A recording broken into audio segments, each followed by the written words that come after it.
My beloved brothers and sisters, in a world full of noise, everyone is speaking, but very few are listening. Everyone is showing, but very few are growing. Today, I want to remind myself and you of something powerful. Focus on yourself and learn the beauty of silence. You see, not every thought needs to be spoken. Not every opinion needs to be shared. And not every battle needs your reaction. Sometimes the strongest person in the room is the one who remains silent. Silence is not weakness. Silence is not weakness. Silence is discipline. Silence is ibadah, an act of worship, when it protects you from sign.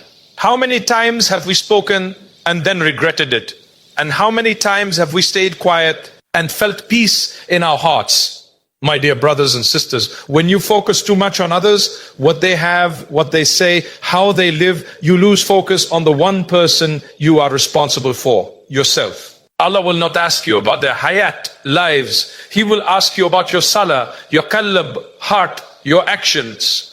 So work on yourself, fix your relationship with Allah in private. Cry to Him when no one sees you. Make dua when no one hears you. Improve yourself quietly, because real growth does not make noise. Remember this, the seed grows in darkness. Noise, remember this, the seed grows in darkness, not in the spotlight. So if your progress is unseen, don't worry, Allah sees it. People may misunderstand your silence. They may think you are weak or distant or proud, but you are not doing it for them. You are doing it for them. You are doing it because you understand that kalam, speech, can either raise you or destroy you. The tongue is small, but its impact is huge. Stay silent when you are angry. Stay silent when gossip is happening. Stay silent when your ego wants to prove a point. Because every time you choose silence over kalama, you are choosing strength over dotfe. And while you are silent, work harder on your character. Be kinder, be more patient, be more sincere, and trust Allah. Because when you focus on nafsika, yourself, Allah will take care of everything else. So walk your path quietly. Make your moves silently. Let your success, your character, and your iman speak for you. May Allah grant us the wisdom to speak when it is khayr kud, and the strength to remain silent when it is better. Ameen. Guarding your intentions is one of the most powerful yet most overlooked acts of worship. It is something hidden, something quiet, something between you and Allah alone. People may see your actions, they may praise you, they may admire you, but they will never truly know why you are doing what you are doing. And that why is everything. Because in Islam, the value of an action is not just in what you do, but in the intention behind it. A person can pray, give charity, help others, speak kindly, and appear righteous in the eyes of the world. But if the intention is to be seen, to be praised, or to gain recognition, then that action begins to lose its weight. On the other hand, a small act done sincerely for the sake of Allah can become adhaim in His sight. A quiet dua, a hidden khair, a moment of patience when no one is watching, these are the actions that carry immense value because they are pure. The challenge we face today is that we live in a world that constantly pulls our intentions away from sincerity. Everything is visible, everything is shared. People showcase their ibadat, their achievements, even their struggles, and slowly, without realizing it, the heart begins to seek validation from creation instead of the creator. You start doing things not just because they are right, but because they will be noticed. Not just because Allah loves them, but because people will appreciate them. This is where the mu'min must pause and reflect. Ask yourself honestly, why am I doing this? Before you speak, before you act, before you post, before you respond, check your intention. Is it to please Allah or is it to please Nasser? Because one leads to peace and the other leads to emptiness. Guarding your intention requires constant effort. It is not something you fix once and forget. It is a daily struggle. Even the ulama and the righteous before us used to fear their intentions more than their actions. They understood that the heart can change quickly. What begins as something sincere can slowly become something corrupted if it is not protected. One of the ways to guard your intention is to increase your private deeds. Do things that no one knows about. Pray when others are asleep. Give charity in a way that no one can trace it back to you. Make dua in the quiet moments of your life. Because when your relationship with Allah is built in secrecy, it becomes stronger and more sincere. Another way is to remind yourself constantly that people cannot benefit you or harm you except by the will of Allah. Their praise does not raise your status with Allah, and their criticism does not lower it. So why seek something from them that they do not truly control? When you internalize this, your heart begins to detach from seeking approval, and it starts to focus only on Allah. Also be careful of the nafs and ego. It loves recognition. It loves to be seen as good, as righteous, as better than others. And sometimes it can trick you into thinking you are doing something for Allah, when in reality a part of you is doing it for yourself. This is why humility is so important. The more you humble yourself, the more you protect your intention. At the end of the day, sincerity is what will save us. On the day of judgment, it will not matter how people saw you. It will not matter how many followers you had, how much recognition you received, or how many people praised you. What will matter is what Allah knows about your heart. So protect your intention like you would protect your most valuable possession. Keep it clean, keep it sincere, and keep bringing it back to Allah. Because when your intention is right, even the smallest action becomes powerful. And when your intention is corrupted, even the greatest action can become empty. Silence is a gift that many people underestimate. In a world where everyone feels the need to speak, to respond, to react, and to be heard, choosing silence can feel uncomfortable. Yet in that discomfort lies strength. Not every situation requires your voice, and not every thought deserves to be expressed. Sometimes the most powerful response is no response at all. The tongue is one of the greatest blessings Allah has given us, but it is also one of the greatest tests. With it, you can remember Allah, speak the truth, comfort someone, and spread al-khair. But with the same tongue, a person can hurt others, backbite, lie, and destroy relationships. This is why controlling what you say is not just good manners, it is a form of ibadah. Many regrets in life come from words spoken in haste, a moment of anger, a burst of emotion, a desire to prove a point, and suddenly words leave your mouth that you wish you could take back. But once they are out, they cannot be returned. Silence, on the other hand, protects you from these moments. When you choose to remain quiet, you give yourself time to think, to reflect, and to respond in a way that is pleasing to Allah. There is a difference between being silent out of weakness and being silent out of wisdom. Weakness is when you stay quiet because you are afraid. Wisdom is when you stay quiet because you understand the consequences of speaking. A wise person knows that not every argument is worth winning, and not every misunderstanding needs to be corrected immediately.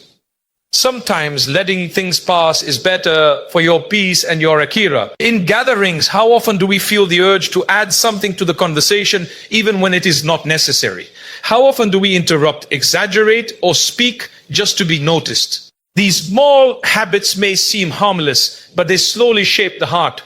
The more you speak without purpose, the easier it becomes to fall into gossip, mockery, or kalama that brings no benefit. The Prophet ﷺ taught us a simple but powerful principle. Speak good or remain silent. This is not just advice, it is a mayayaro standard for how we should use our words. Before you speak, ask yourself, is it true? Is it beneficial? Is it kind? If the answer is no, then silence is better for you.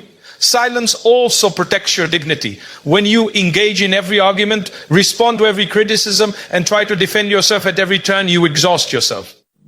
But when you choose silence, you rise above unnecessary conflict. People may talk, they may assume, they may even judge, but your silence becomes your shield. It shows that you are not controlled by your emotions, nor are you desperate to prove yourself. At the same time, silence allows your heart to grow. When you speak less, you begin to listen more. You become more aware of your surroundings, more attentive to people, and more reflective about your own actions. It creates space for contemplation, for dhikr, for connection with Allah. A noisy life distracts the heart, but a quiet one nourishes it. This does not mean you should never speak. Islam does not teach us to be passive or silent in the face of injustice. There are times when speaking is necessary. when standing up for truth is an obligation. But even then, the words should be measured, sincere and controlled. Silence is not about avoiding responsibility. It is about avoiding unnecessary harm. When you discipline in your tongue, you discipline your heart. And when your heart is disciplined, your entire character improves. You become more patient, more thoughtful, and more aware of Allah in your daily life. So learn the art of silence, not as an escape, but as a strength, not as a habit of withdrawal, but as a sign of control. Because sometimes what you don't say will protect you more than anything you ever could say.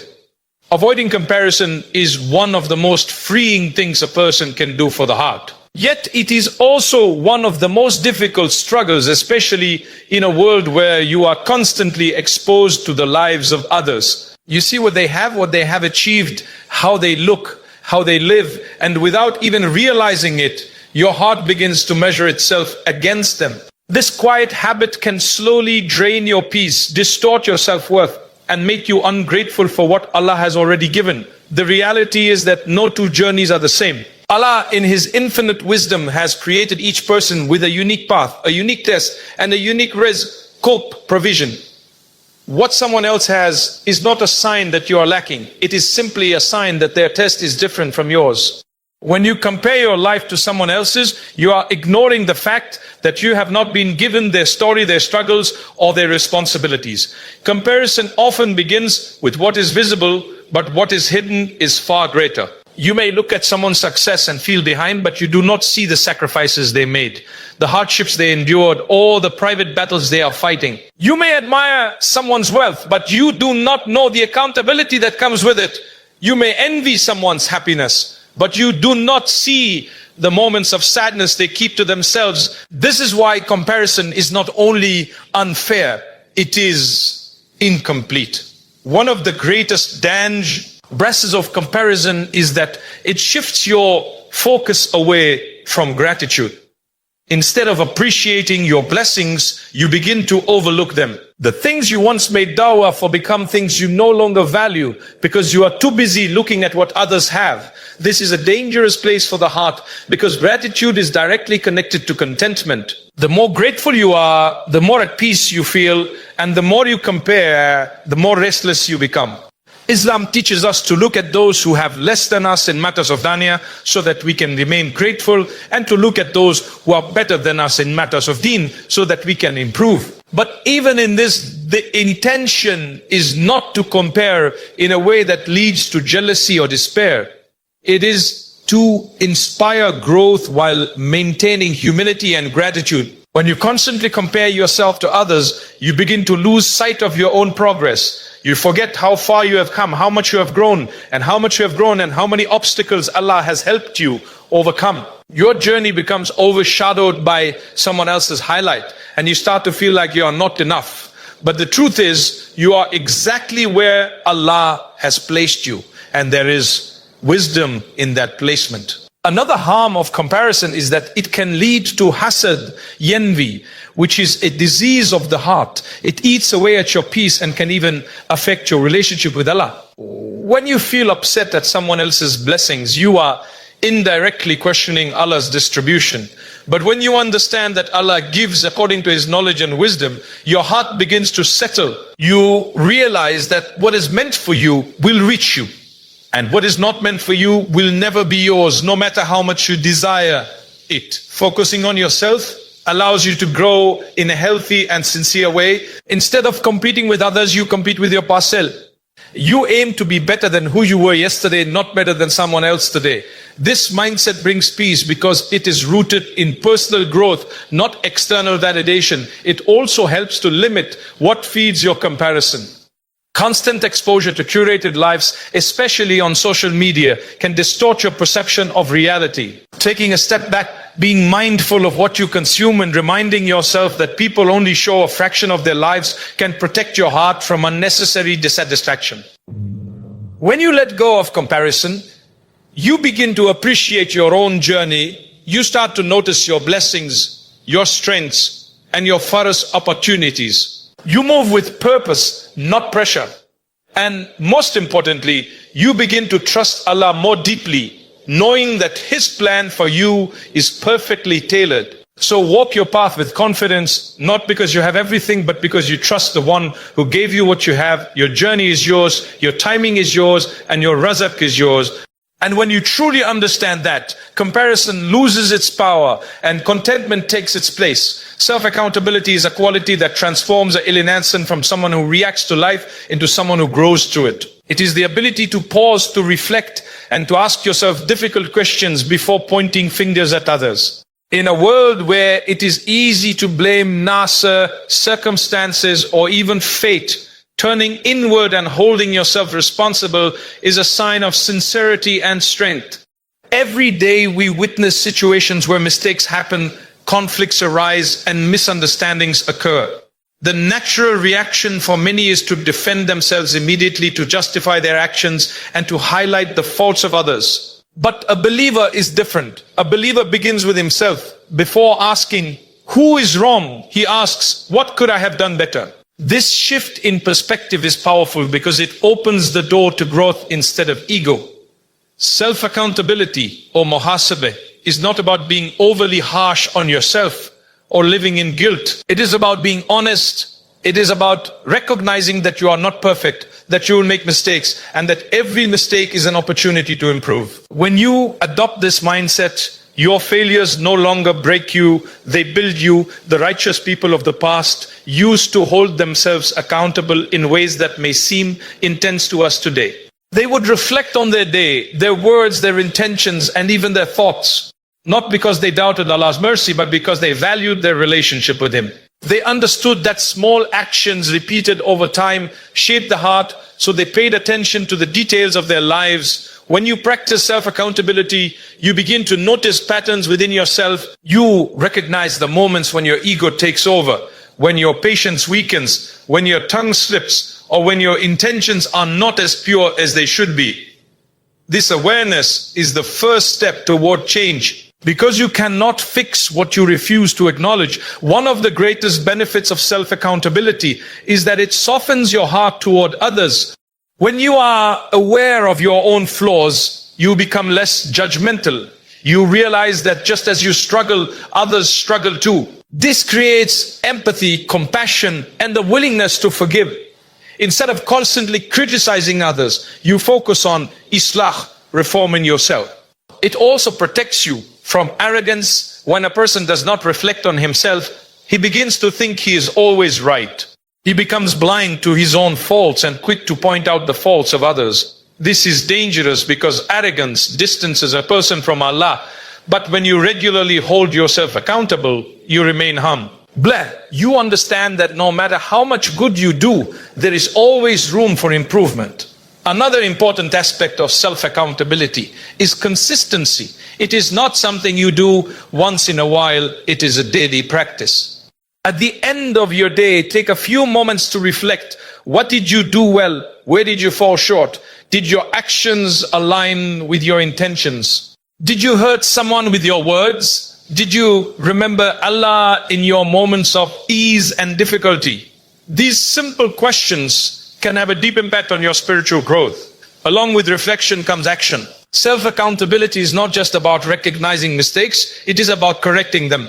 If you realize you have wronged someone, make amends. If you notice a bad habit, work on changing it. If you see a weakness in your abadah, strive to improve it. Growth requires effort, and effort begins with honesty. It is also important to balance accountability with hope. Shaitan may try to make you feel overwhelmed by your shortcomings, making you think that you will never improve. But this is not the goal. The goal is progress, not perfection. Allah does not expect you to be flawless. He expects you to try, to turn back to Him, and to keep moving forward. When you hold yourself accountable, you take control of your own development. You stop waiting for others to change and you start working on yourself. This brings a sense of purpose and clarity to your life. You are no longer distracted by what others are doing because you are fully engaged in your own journey. In the end, self-accountability prepares you for the ultimate accountability. A day will come when you will stand before Allah and nothing will be hidden. Every action, every word, every intention will be laid bare. If you have made a habit of holding yourself accountable in this life, that day will be easier for you. So turn inward before you look outward. Fix yourself before you try to fix others. Because when you improve yourself sincerely, you not only change your own life, you become a source of goodness for those around you. Patience and consistency are from the greatest qualities a believer can develop, yet they are also among the most difficult to maintain. We live in a time where everything is fast, results are expected immediately, progress is measured quickly, and delays feel like failures. But the tariq path of real growth does not work like that. It is slow, steady, and often unseen. And that's why patience and consistency are so powerful. They keep you going when nothing seems to be happening. Patience or sabr is not simply about waiting. It is about how you behave while you are waiting. It is about maintaining your iman when things are not going your way, controlling your reactions when you are tested, and continuing to do what is right even when it feels difficult. Anyone can stay motivated when things are easy, but true strength is shown when you remain committed during hardship. Consistency, on the other hand, is about showing up again and again, even when you do not feel like it. It is about doing small acts regularly rather than large acts occasionally. In our minds, we often think that big changes come from big actions, but in reality, lasting change comes from small efforts that are repeated over time. A few minutes of sincere dua every day, a little improvement in your character, a small cutwater step toward becoming better. These things may seem insignificant, but they build something of them over time. The combination of patience and consistency creates a powerful mindset. You stop chasing quick results and start valuing steady progress.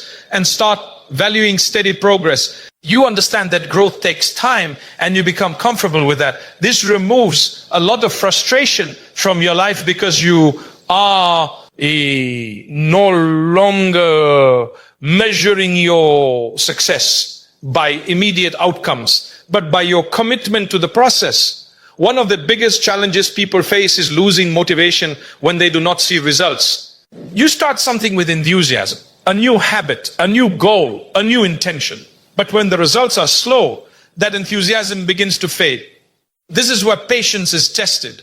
You have to remind yourself that not everything valuable shows results instantly. Just like a seed takes time to grow into a tree, your efforts need time to develop into something meaningful. Consistency helps you push through these moments. Even when you do not feel motivated, you continue. Even when you feel tired, you continue. Even when you doubt yourself, you continue. Because you understand that stopping and starting repeatedly will not take you far, but steady effort will. There is also a deep connection between patience, consistency, and sincerity. When you do something consistently, especially when no one is watching, it reflects a level of sincerity in your heart. You are not doing it for attention or recognition. You are doing it because you believe it is right. And when patience is added to that, it shows that you trust Allah's timing, even when you do not understand. Another important aspect is that patience protects you from making rushed decisions. When you are impatient, you may take shortcuts, compromise your values, or give up too soon. But when you are patient, you think more clearly, act more wisely, and stay aligned with your principles. You realize that what is written for you will come to you at the right time. And there is no need to rush in a way that harms you. It is also important to recognize that setbacks are part of the journey. You will have days where you fall short, where you lose focus, where you feel like you are not progressing. This does not mean you have failed. It simply means you are human. Patience teaches you to accept these moments without giving up, and consistency helps you return to your path without delay. When you develop these qualities, your relationship with Allah becomes stronger. You continue your ibadah in all situations, not just when you feel inspired, but even when you feel low. You remain grateful in ease and patient in hardship, and this balance brings a deep sense of stability to your life. In the end, patience and consistency shape your character. They teach you discipline, resilience, and trust. They remind you that success is not about how fast you reach your goal, but about how firmly you walk your path. And when you keep moving forward, no matter how small your steps may seem, you will eventually reach places you once thought were impossible. Trusting Allah's plan is one of the most comforting yet most challenging aspects of faith. It requires you to believe with certainty that everything happening in your life, whether you understand it or not, is part of a greater wisdom. It means accepting that Allah sees what you cannot see, knows what you do not know, and plans with a perfection that your mind cannot fully comprehend. As human beings, we naturally want control. We want things to happen the way we expect at the time we desire and in the manner we prefer. When life unfolds differently, it can create confusion, frustration, and even sadness. You make plans, you set goals, you hope for certain outcomes, and then those expectations are not met. It can feel like things are falling apart. But this is where true tawakkul begins, when you learn to trust not your plan, but Allah's plan. Tawakkul is not about sitting back and doing nothing. It is not about abandoning effort or responsibility. Rather, it is about doing your best while knowing that the result is in Allah's hands. You tie your camel, as the famous teaching goes, but your heart relies on Allah. You work, you strive, you make dawah, but at the same time, you surrender the outcome with full trust that whatever Allah chooses is best for you. One of the reasons trusting Allah can be difficult is because we judge situations based on what we can immediately see. If something feels good, we assume it is khair. If something hurts, we assume it is bad. But the reality is often the opposite. There are things you wanted that, if they had happened, would have harmed you. And there are things you disliked that turned out to be the very sabr means of your growth and success. Think about moments in your life when something did not go your way, a missed opportunity, a closed door, a delay you did not expect. At the time it may have felt disappointing, even painful. But later you may have realized that it protected you from something worse or guided you towards something better. This is a glimpse of Allah's wisdom, a reminder that His plan is always unfolding, even when you cannot see it clearly. Trusting Allah also brings peace to the heart. When you truly believe that everything is under His control, you begin to let go of unnecessary worry. You stop overthinking every detail and start focusing on what you can actually control, your actions, your intentions, your effort. The rest you leave to Allah. This does not mean you will never feel anxious or uncertain, but it means you have something to hold on to in those moments. A deep belief that you are not alone and that your affairs are in the best hands. Another important part of tawakkul is patience during uncertainty. Sometimes the hardest part is not the outcome, but the waiting. You do not know what will happen. You do not see clear answers and you feel stuck between hope and fear. In these moments, trust becomes a source of strength. You remind yourself that just be, because you do not see a way forward, does not mean there is no way. Allah is already arranging things behind the scenes in ways you cannot imagine. Trusting Allah also requires humility. It means accepting that your knowledge is limited and that you do not always know what is best for you. This can be difficult, especially when you feel strongly about something. But when you humble yourself before Allah's wisdom, your heart becomes lighter. You stop resisting what you cannot change and start embracing what Allah has written for you. It is also important to continue making dua. Trusting Allah does not mean you stop asking. It means you ask with full hope and leave the response to Him. Sometimes the answer to your dua is yes. Sometimes it is not now. And sometimes it is, I have something better for you. And all three are forms of mercy. When you truly trust Allah's plan, you begin to see life differently. You no longer view challenges as mujarrad, mere obstacles, but as opportunities for growth. You no longer see delays as denials, but as part of divine timing. And you no longer measure success only by what you achieve, but by how close you are to Allah through every experience. In the end, tawakkul is a journey of the heart. It grows with time, with reflection, and with experience. The more you trust Allah, the more you see His wisdom in your life. And the more you see His wisdom, the easier it becomes to trust Him again and again. In the end, my dear brothers and sisters, all of this comes back to one simple but powerful reality. Your life becomes easier, clearer, and more meaningful when you stop focusing on others and start focusing on yourself for the sake of Allah. Guard your intentions because that is where everything begins. Stay mindful of your words because silence can protect you in ways speech cannot. Let go of comparison, because your journey was never meant to look like anyone else's. Hold yourself accountable, because real change starts from within. Be patient and consistent, because the greatest results take time. And above all, trust Allah's plan, because He knows what you do not. When you bring all of this together,